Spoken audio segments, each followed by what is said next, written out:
Bonjour, bonsoir, aujourd'hui on va réaliser des tomates farcies. Alors c'est évidemment un standard de la cuisine.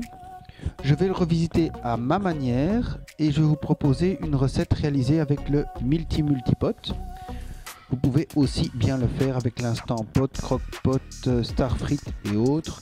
Aujourd'hui j'ai choisi donc un des deux appareils à ma disposition, le multipot. À nouveau, aucun placement de marque, aucun partenariat, aucun sponsor, donc c'est vraiment juste pour vous partager des recettes. On va commencer par parcourir ensemble les ingrédients. 4 tomates, de préférence le plus grosses possible. Chez moi, elles sont assez petites aujourd'hui, c'est pas du tout la saison, donc j'ai vraiment eu du mal à en trouver des correctes. De préférence, prenez des plus grosses que celles que j'ai. On continue par 500 g de haché ou chair à saucisse, une gousse d'ail épluchée et hachée, une cuillère à soupe d'herbes de Provence et une cuillère à café de cumin.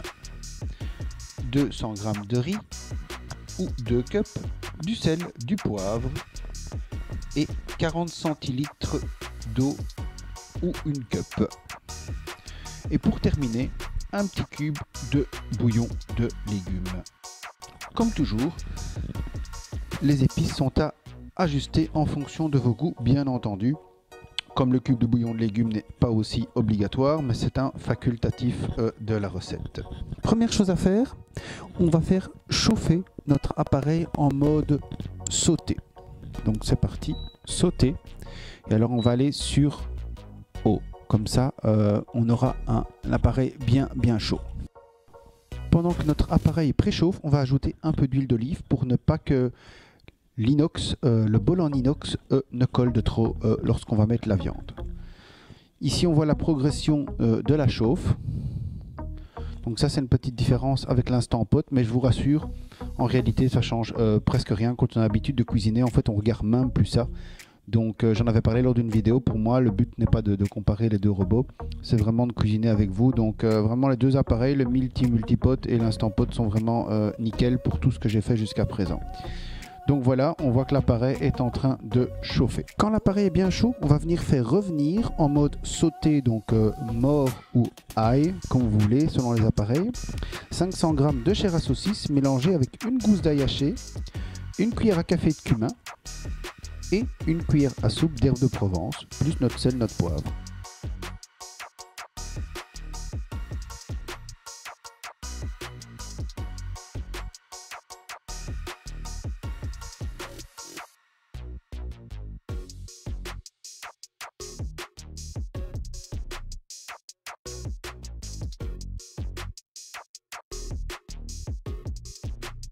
Maintenant, on va pouvoir, donc après plus ou moins 5 minutes en mode sauté, arrêter l'appareil. Donc on fait annulation ou cancel. On va maintenant évider les tomates et récupérer la chair de tomate.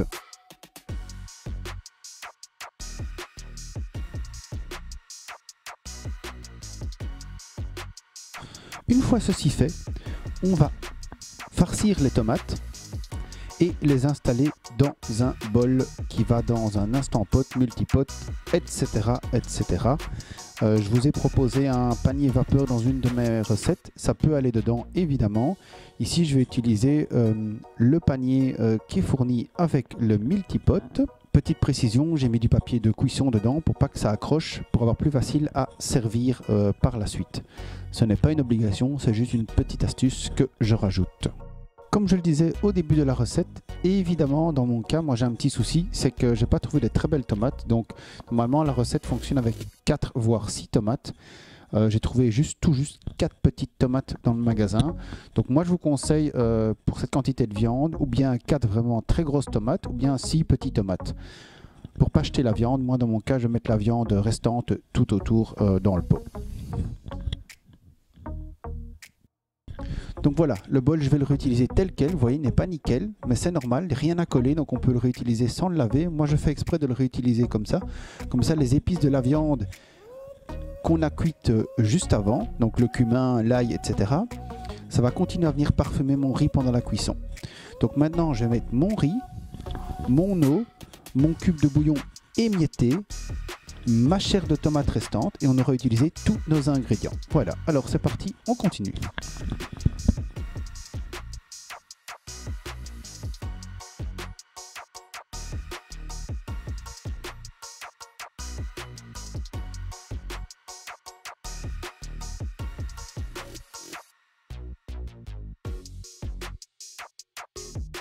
Je vais utiliser la grille du multipot parce qu'elle est plus haute. Donc ça va me permettre de mettre mon riz en dessous et donc mon bol au-dessus.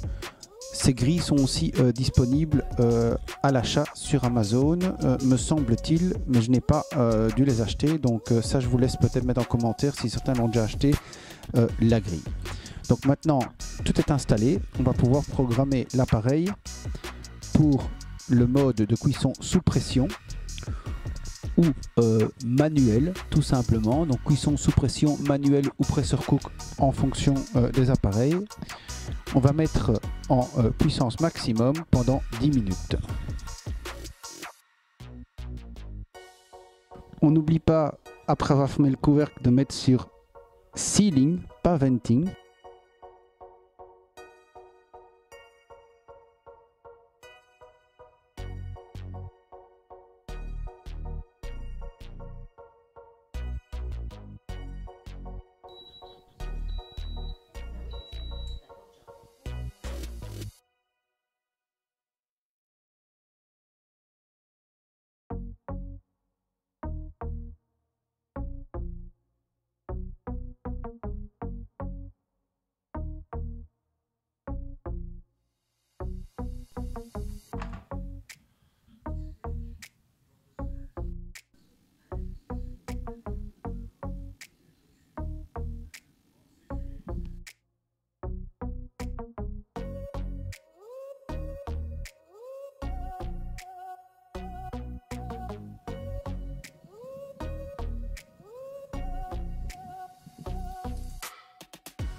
Donc je vous fais un gros bisou, je vous dis bye bye et je vous dis surtout à bientôt pour de nouvelles recettes. N'oubliez pas le petit pouce.